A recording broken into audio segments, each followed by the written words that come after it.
Ce mur de près de 2 mètres de haut, érigé dans un petit quartier rome, est au cœur d'un intense débat dans cette ancienne ville minière de Baia Mare. Les ONG crient à la discrimination, la mairie assure que c'est une mesure de protection. Plus de 20 accidents routiers ont eu lieu ici depuis 12 mois, dit-elle. Nous avons considéré que ce projet de délimitation entre la zone d'habitation et celle de circulation routière est bénéfique pour faire baisser le nombre d'accidents qui ont été fréquents ici ces derniers temps. Cela n'entoure pas les blocs d'habitation.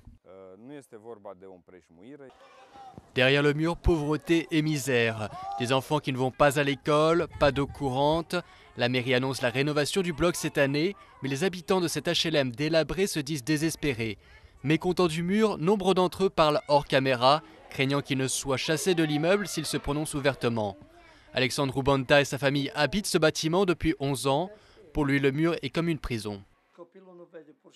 Les enfants voient ce qu'il y a à l'intérieur seulement. Ils ne voient pas ce qu'il y a à l'extérieur.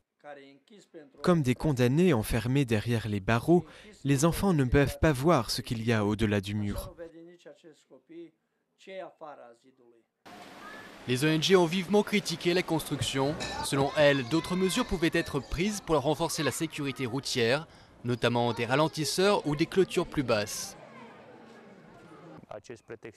Cette solution est disproportionnée. On nous dit qu'on veut protéger les gens des voitures. Mais pourquoi construire un mur en béton ?